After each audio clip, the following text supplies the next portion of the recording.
Čaute, dneska sa pozrieme na nekonečnú otázku.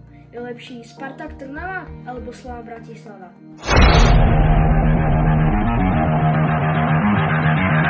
Najprv si povedzme niečo o histórii. Spartak Trnava bol založený v roku 1923 a zažil svoju zlatú éru v 60. a 70. rokoch, keď dominoval v Československej lige a dosiahol v semifinále Európskeho pohára majstrov. Slovan Bratislava vznikol v roku 1919 a je najúspešnejším klubom zo Slovenska, kedy vyhral pohár víťazov pohárov v roku 1969. Keď sa pozrieme na vzájomné zápasy, tak Slovan Bratislava má mierne navrch. Od roku 2006 odohrali tieto týmy až 67 zápasov, pričom Slovan vyhral 33 krát, Spartak 14 krát a 20 zápasov skončilo remízou. Slovan má teda lepšiu bilanciu, ale derby zápasy sú vždy nevyspytateľné. Poďme sa pozrieť na trofeje a úspechy. Ak sa pozrieme na počet trofejí, Slovan jednoznačne vedie. Vyhral viac ako 15 titulov v Slovenskej lige, zatiaľ čo Spartak Trnava získal titul len 6 krát. Slovan má tiež viac triumfov v slovenskom pohári a ako jediný slovenský klub vyhral európsku trofej.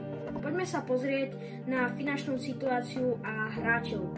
Slovan Bratislava má podstatne väčší rozpočet a môže si dovoliť lepších hráčov. V posledných rokoch teda priviezol vďaka tomu aj viacero zahraničných hráčov a dokázal sa pravidelne kvalifikovať do európskych súťaží.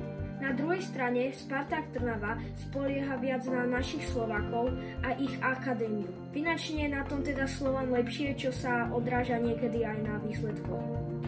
Keď ide o fanúšikov, je tu situácia zaujímavejšia. Spartak Trnava je známy svojou vernou a vášnivou fanúšikovskou základňou, ktorá vytvára jednu z najlepších atmosfér na Slovensku. Trnavský útras sú považovaní za jedných z najlepších v krajine.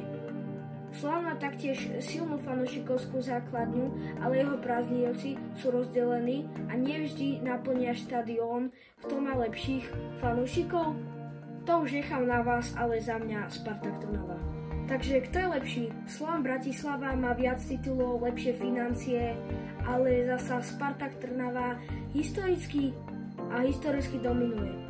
Spartak Trnava má ale oddaných fanúšikov a svoju legendárnu minulosť, ako sme hovorili o tých 60. až 70. rokov.